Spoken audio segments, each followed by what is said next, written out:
So it's my great pleasure to kick off this series of Let's Connect, and really a pleasure to welcome my co speaker today, Mary Frances Winters, the founder and CEO of the Winters Group. Mary Frances Winters is a friend and of Mount Sinai Health System. She's been working with us for some time in this space. We have a picture up of a new book that she's recently released, Racial Justice at Work, and we'll be referring to that, or she'll be referring to that as she makes some of her comments today. Highly recommended if you have the opportunity to get a copy of that book and use that as part of your guide in this work. We've been using that in the organization now with our leaders. Just a little bit about the Winters Group before I bring Mary Frances onto the stage. We engaged Mary Frances Winters and her company in 2022 to work specifically with us as we are moving forward with our roadmap to address racism. And in order for us to really be impactful, we wanted to make sure we had proper support to implement those actions that we identified as part of the roadmap. So Mary Frances Winters, the Winters Group, they're really providing that backbone support for us, providing feedback, helping the organization move forward. So some of the roles or the activities that they're involved with us and early on was really helping to develop and what we call a governance model to organize the planning and the thinking and how we're going to move forward with the roadmap strategies. Also in the development of specific action plans and goals, and you'll hear a little bit about some of those goals later on. They were helpful in guiding us in that direction. And also work that we're doing ongoing with the Winters Group is how we're going to measure, right?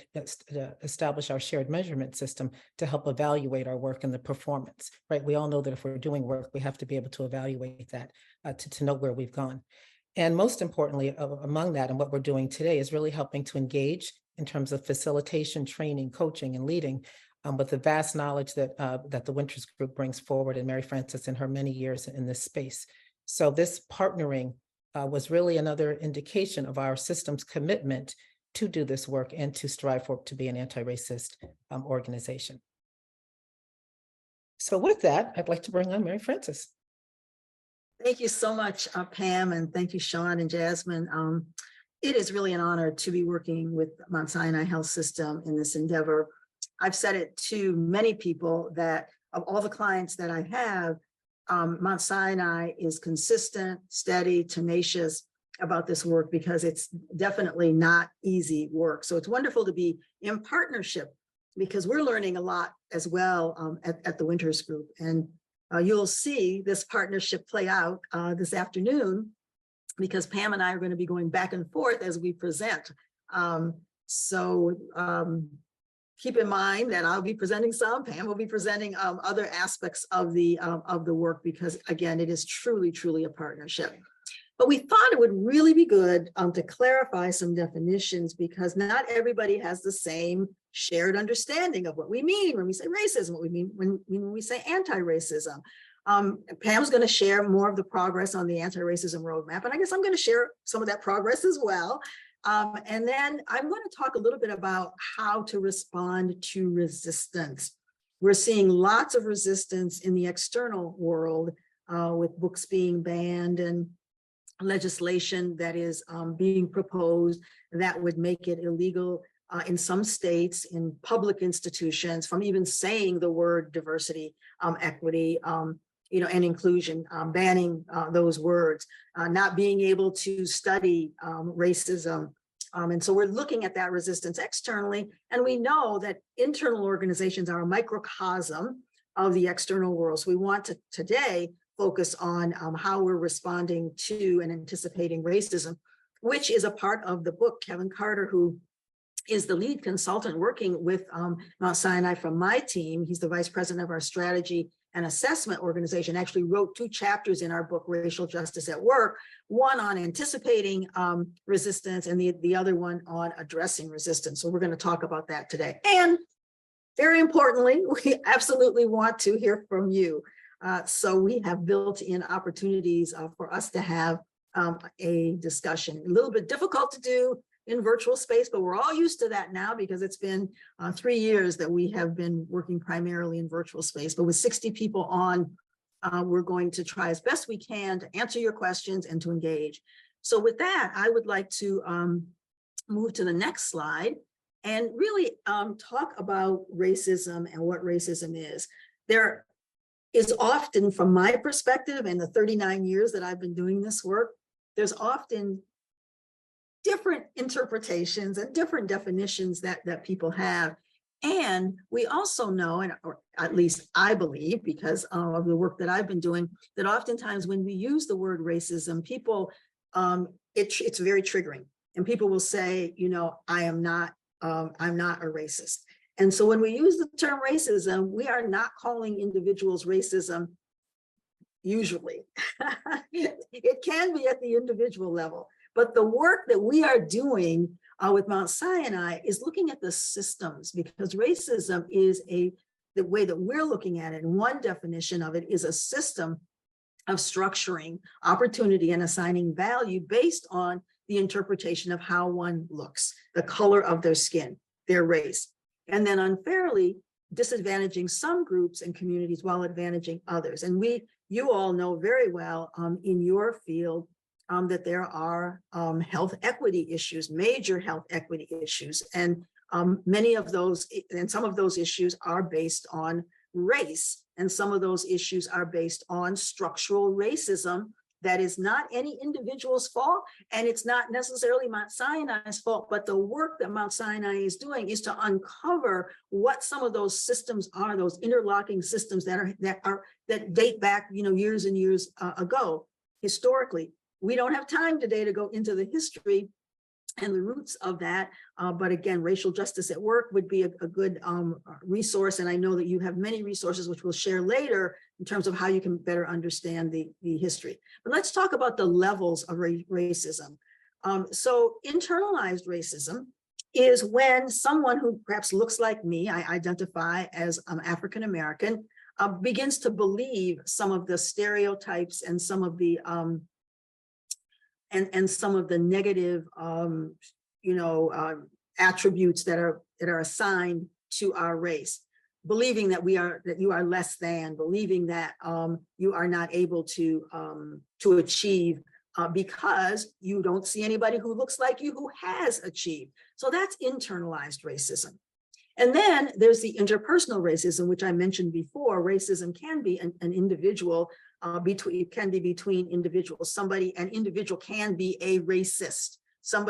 And we know that there are people who are avowed racists. They say that we hate Black people, we hate Asian people, we hate Jewish people, and so that can be racism.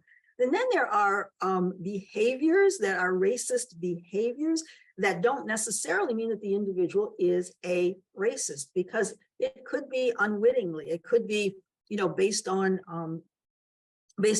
just the history that I talked about. I hear very often when people make a comment, they'll say, "Oh my gosh, I had no idea of the history or the racial reference around that. It's just a phrase that we, that we always use." Don't have one on the top of my head right now. Somebody might put one in the chat, but I'll think of one. But that's at the interpersonal level. And then we can think of racism at the institutional level. Somebody has a cursor going around on the screen. I don't know if that can be stopped. Institutional racism is, an organization that has racist practices. So prior to the passage of the Civil Rights Act of 1964, institutional racism was legal. You could not hire somebody because of their race. That's the institution. There were institutions that women were not allowed to belong to a particular club. So there are all sorts of institutional racism. And today, some of that still exists more implicitly than it does explicitly.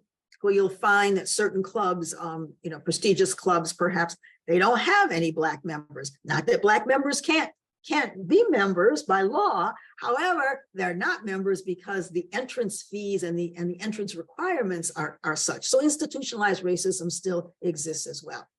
And then we have structural racism, and that's just sort of the foundation of how society is organized to perpetuate the structures that have been in place for years and years. And we can think about this from the perspective of the criminal justice system, the education system. As an example, education system, the K through 12 public education is more segregated today than it was when Brown versus Board of Education was passed in 1954. So that's a structural piece.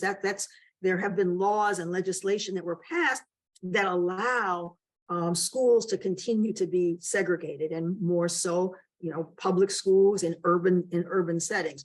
That's just one example of systems. We know about our criminal justice system, where Black men are 4 times more likely to be incarcerated, and again, another statistic is 4 times more likely to be exonerated for not having committed the crime. And so that's structural racism.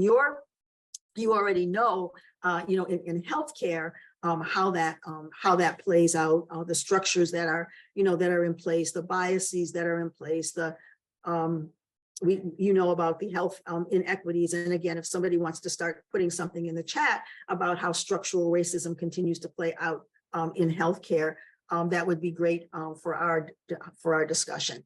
And so I just wanted to make sure that because we are talking about racism, that we have a shared, understanding of what we mean, and that there are levels to this.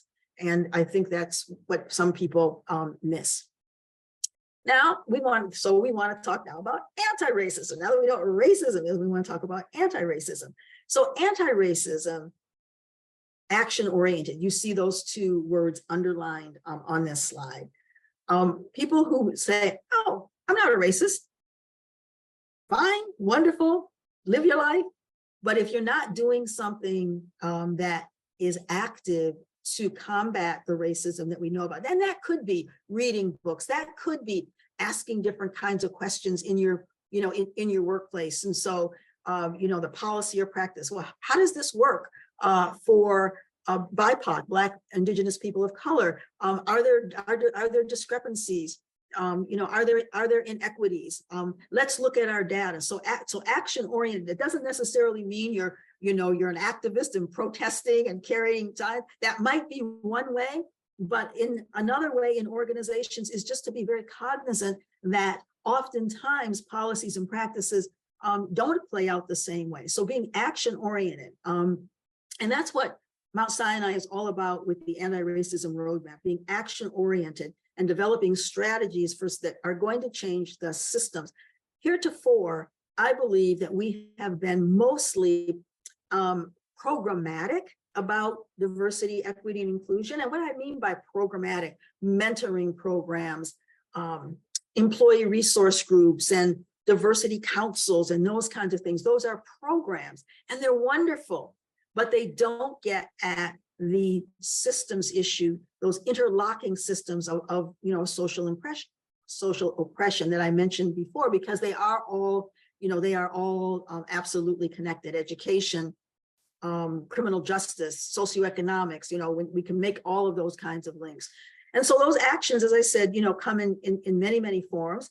Individual transformation, the work that you're here today for a reason. You're here today because you want to learn. So that's action oriented, all right? So you are engaging in anti-racism as we speak. So there are lots of different ways that it can be done. But the point is that, it's been said, Ibram X. Kendi said in one of his books that, there's a difference between a non-racist and an anti-racist. A non-racist is somebody who says, I'm not a racist. An anti-racist is somebody who is actively working towards their own understanding and cognizant and aware on a regular basis that there are inequities and asking the questions that would get at the systems. And so that's what we mean when we say that. So I did too many slides. So I want to turn it back to Pam now that we have these definitions, to talk about how Mount Sinai Health System is addressing racism. Thank you, Mary Frances. So great segue, right? So we talked about being actionable. So Mount Sinai Health System, as you know, we have a roadmap for action to address racism, and really highlighting the word action. So thinking about, how did we get here? So shortly after the murder of George Floyd, a group of system leaders, faculty, staff, students, and trustees and others came together to really think about, what are we going to do differently now? Now, the world, there were many things going on at that time, as you all will recall. And so that group spent a lot of time coming up with thinking about the current environment at the time, what things were needed, hearing opinions, voices, perspectives of many. And they developed what we now refer to as our roadmap for action to address racism. And this is the framework that we've been using since around 2021 to really be intentional about establishing and driving change to eliminate health disparities and racism, and really setting forth a new culture. And that culture would be around being an anti-racist organization. Again, to do that, we had to be strategic. This involved a group of individuals coming together. So we have now 11 strategy leads, and you hear, I'm sure most of you hear about this through the newsletters that we now send out on a weekly basis. You may hear about the strategies, the strategy leads. And those leaders, again, are a collective group. So we call it a collective impact approach, where we come together with a common goal and understanding to do work to really drive forth these initiatives so that we can sustain being an anti-racist organization over time. And this work, again, takes time. It's not something that's going to happen just because there are a few meetings or this change takes place in a year. This is, I use the terminology forever work. This is something that we're going to be working on forever. This is now embedded in the core of the institution. The 11 leads are senior leaders in the organization, senior executive leads. We have impact in finance, in operations, in human resources, and data and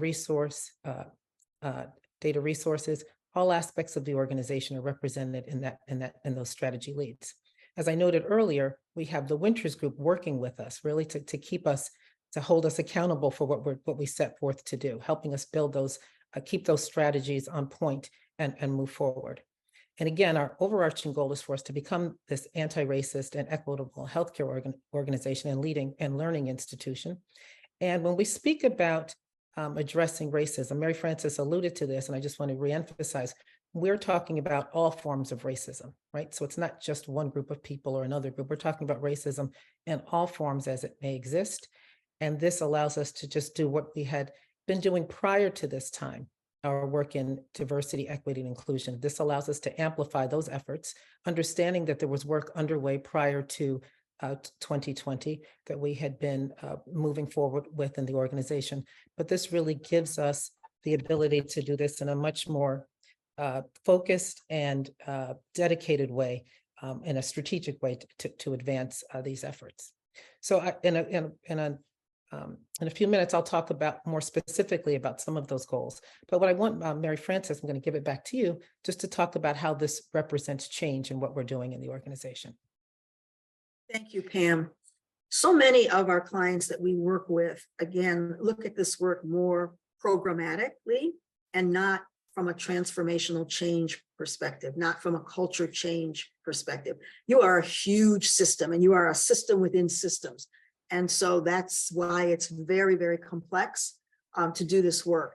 And we are very intentional about keeping all of the pieces and all of these interlocking pieces together. And it's not easy. And so it's around what we do, what each individual thinks about personally, how they show up, what their own level of cultural competence is. It's about culture, the culture of the organization. It's about operationally. And all of this is talking about how do we transform an organization. And Pam mentioned that this is not just about HR. Oftentimes, this work is sequestered in the HR organization. The 11 strategy leads represent every aspect of your business, because this work, racism and anti-racism, impacts every aspect of your business, from technology to bias in AI, to operations, to finance, how your vendors are paid. I mean, there are all sorts of, a myriad of issues that make up a system, and we're looking at them. So it requires deep reflection on an individual basis. Like, who am I? Why do I believe, what I believe? And particularly at the leadership level, how am I leading? And so there's a group that is looking at leadership competencies around this. This work creates the bridge between the school and the rest of the health system and across silos. And so this work is being done hospitals as well as with the school together. We're working together on it. And we're trying to integrate anti-racist, like I said, into the day-to-day work, asking the question, you know, why do I believe this? Or does this policy work for everybody? Who does this harm? Who is benefiting from this? And who might be harmed from this? And how can we change? And Pam's going to talk in a few minutes about some of the changes that have been made, some of the, you know, initiatives that have been transformational.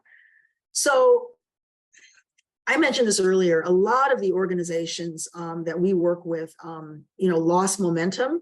And so at 2020, everybody was gung-ho, let's get going, let's do this work. And today, I thought maybe we had a movement going, and then I said, well, maybe it was just a moment. Now I'm wondering if for many organizations, it was just a memory. And what I want to hope, like really, I can't say enough about what Mount Sinai is doing, because you are truly committed.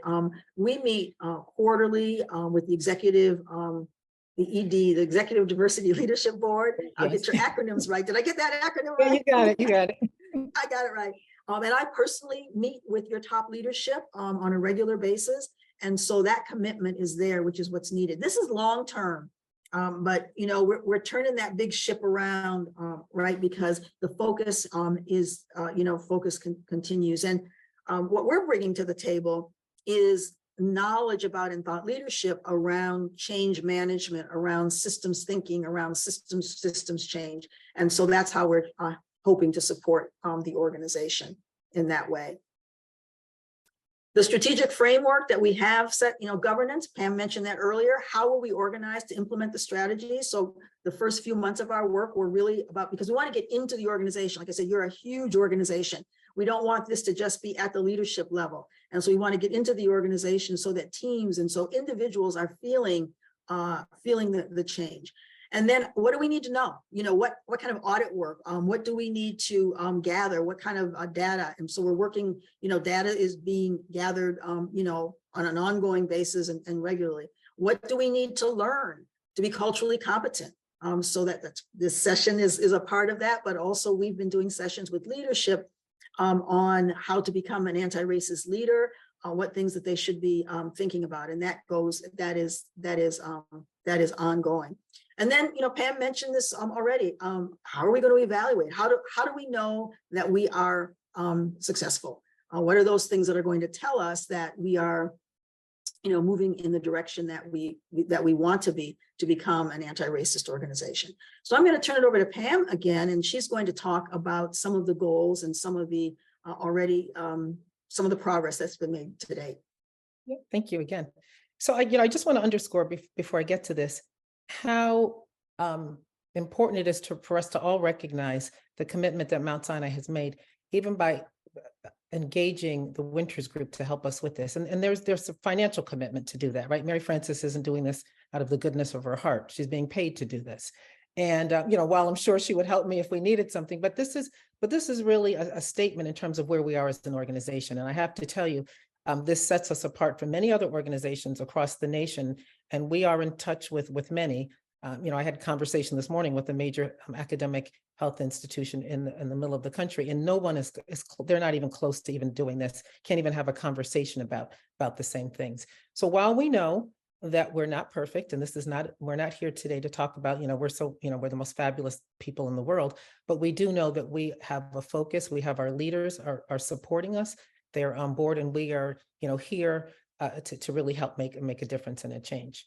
So as part of the work that we did through the early stages, as I mentioned before, was really just learning about what we needed to focus on. So the foundational work that was done to come up with the strategies set forth kind of the table, which we had to say, okay, this is where we are. Now let's establish specific goals and how are we going to get work done. So these 4 categories that I have listed here are just large kind of buckets of focus and work that's happened in 2022 and continues now into 2023 as we're doing our work. So we know that we've established as our vision, as always, exceptional patient care in the many communities that we serve. You know, at the end of the day, whether we're in the learning institution or we're in the hospital operations or corporate, we're here for our patients. And then our mission, to underscore that, is really to be that anti-racist, equitable healthcare and learning institution that again intentionally addresses all forms of racism, as we noted earlier. So I'll spend just a moment on each one of these goals, and I'm going to highlight just a few things. And I just want to be clear: this is not all the activity that's happening, but there's more going on as well. But I just want to highlight some of them for you. So we took a lot of the strategies and put them into broad buckets, right? So for goal 1, we want to ensure that diversity, equity, and inclusion is a standalone integrated priority of a Mount Sinai Health System in terms of our evaluation and shared measurement system. So what does that really mean? That means, again, we want to we're able to hold up this focus of DE&I across the board. So some of the things that we've done in terms of thinking about work there in terms of a shared measurement system and how we're approaching our work, we've created what we call an equity hub. We have an acronym, HEDA, H-E-D-A, for Health Equity Data Assessment. So all data that relates to patients, right? So again, focusing on patients, whether how we collect their background information, all their measures, their clinical outcomes. We have a hub consisting of 4 pillars of areas of expertise within our organization, with ODI, Office for Diversity, with our data steward team, with our Institute for Health Equity and Research, and then also a clinical intervention team. And we've come together and we're holding up all aspects of data related to equity and outcomes for the organization. That's a very huge feat. Most organizations do not have that work focused that way, so that we can really start to use data in a uniform way, whether it's looking at outcomes or if it's informing how we do research and measuring what's going on in our particular areas and communities.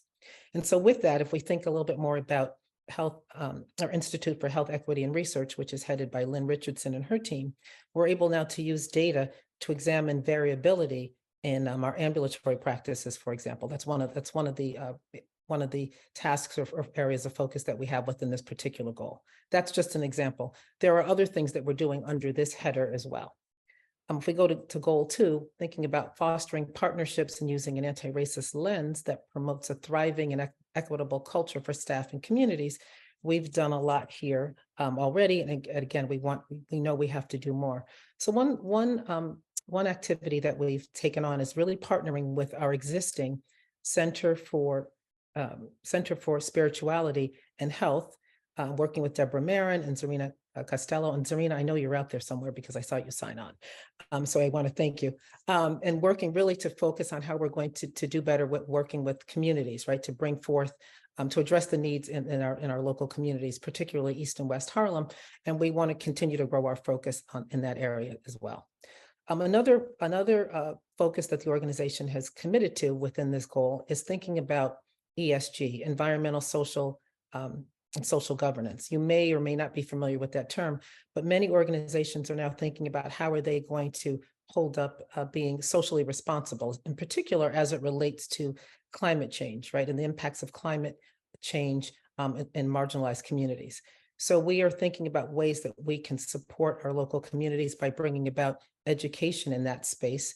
And we're kicking off a pathway program for youth in our marginalized communities, thinking about how they can start to understand and learn about what we're already doing within Mount Sinai Health System in this space. Again, focusing on environmental racism as a result of the climate change. Then if we think about sustaining equitable talent acquisition processes and focusing on recruitment and retention. And Valerie, your face is like right on my screen, so I see you there, so I'm waving to you. Valerie and her team. It's bad to call out names because you miss people, but a lot of work that we've been doing in this space. And I do want to just thank our HR partners in this. We've looked at how we can support individuals in the organization. And I think I saw a note from Jonathan in the chat, Jonathan Acevedo, about our Link mentorship program. And thank you for mentioning that, allowing individuals to come forward and be mentored in the organization, mentees and mentors who participated in that. I think we've had over 110 participants in the last year or so. We've also had a Black executive acceleration program that we put forward to help focus certain high potential individuals that we want to make sure that they're at the ready when positions become open, and having people known across the institution, because we realize that sometimes people don't know people at one site or another site. So we're continuing to do work around that as a particular focus as well. And then thinking about fourth goal, again, about equipping our employees and staff with knowledge needed to effectively engage in anti-racist and equitable practices.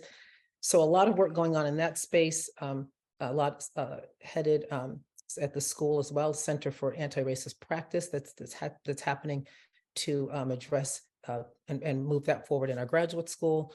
Also with our Talent Development and Learning Division, doing work around leadership and mentoring and really leadership modeling, new leadership behaviors, I'm sorry, not mentoring. And we want to make sure that our leaders are best positioned in terms of how they are to understand behaviors that are required to uphold our focus on being an anti-racist organization. So there are a lot of things, and one I just want to mention or state again, the financial commitment. You know, our CFO sits as one of our strategy leads, and I think that is really indicative of the seriousness and the commitment that we have, because he serves as a member of this group that meets regularly to address the needs of the organization. So we have you know, our CFO participating, Steve Harvey, in that as well. And it's important to reference the leadership who are at the table as we're making decisions that impact our workforce and our communities. And, you know, I know it's a bad thing to call people by names, and they're not my favorites, but I just had to call out names because I can see them. Great. Thanks for remembering that, Pam. So when we think about a system, and many of you know this because you're, you know, working in systems work, you're working in organization development work and all of that, but this is the way we have approached it. When we look at this thing called resistance, right? Because anytime there's change, anytime there's massive change, you're going to have resistance. And what's happening, as I mentioned earlier, what's happening in the external world makes it even more highlighted, because people are hearing all of these things. They're saying, well, why are we doing this? It's being banned, you know, someplace else. And so when we think about a system, it's an organization and its inhabitants. They're highly complex, and they're all interlocked, which I've said before. So DEIJ, and particularly, you know, the anti-racism work, because we're now being very intentional and specific about it and calling it out, it disrupts that system. You know, the homeostasis, the balance of it is disrupted. And then people resist that kind of change because they experience some kind of threat of loss in some way. When they do that, then progress can stall. And what we need for a system to move is a critical mass. I was working on I do LinkedIn learning courses, and I was working on one today around resistance, and I saw a statistic that said 50% of the people, any kind of massive change, 50% of the people either are very slow to change, or never change at all. And so it is a monumental task. And so this change and this resistance happens at three levels: the macro level, you know, which is the, you know, big organizational level. The threat of losing connection or something greater than themselves might be there. At the middle level, and we know there have been many articles written recently about how middle managers are so critical to DEI work, and that's where we usually see stalling. You know, top leadership says, yeah, this is what we want to do. It stalls at middle management, not necessarily because middle managers don't want to do it, but because at that level they're being pulled in so many different directions. And there's a threat of losing, you know, those relationships. There's a threat of you know, losing team membership. And then at the micro level, which is, you know, we're trying to, how do we get to that micro level? How do we get to the individuals on a day-to-day basis who are in roles that they can't come to training? And as Arena was just talking about, but there's resistance there, you know, threat of losing, you know, self-pride or self-worth in some ways. You know, we have this polarization, right? It's an us or them world. And so we see, and part of what we're working on is how do we manage that resistance.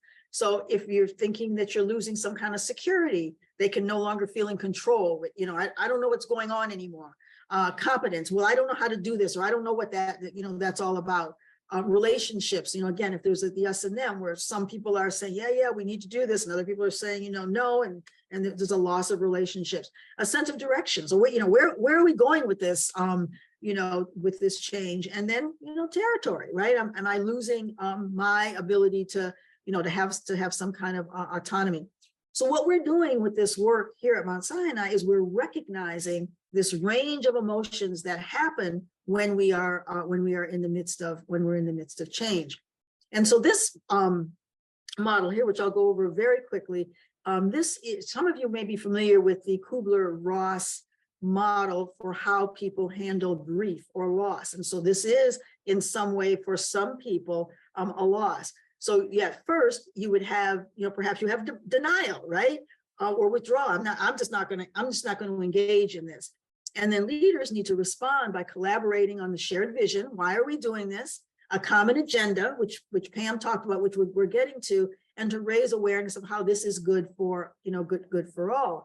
And so then you can go into polarization. So you've got those who are for it and those who are, who are not for it, those who don't have a desire to, to be a part of it. So that can lead to anger and blame. So at that stage, leaders have to listen and understand the emotions that are associated, with this. And then we can get to a stage in this where it's kind of minimization, where, assimilation. Let's just everybody do the same thing. Well, we know that equity is not about everybody doing the same thing, but it's much easier because you've been frustrated. How do we do this? This is just so big. So we have to make sure that we're providing the necessary knowledge, which takes time, right? And then as you, move along, and it can take years, you are getting now to acceptance. Okay, this change is actually happening, but we have to give people the ability. We have to give people the skills to be able to do the work that's needed. And then lastly, we get to adaptation, where the culture has actually changed. So we've mixed a couple of models here. We're talking about the Kubler-Ross model, but we're also talking about the ADKAR model, which I think some of you are familiar with as well. And that, ADKAR model is, you've got to raise awareness, you've got to have desire, you have to have knowledge, the ability, and the reinforcement. So we kind of combine those two. So, this work, I don't think often enough recognizes the resistance that we get and recognizes the emotions that people have, and that in order for culture change, we have to address those and deal with that. So I will stop there because we will run.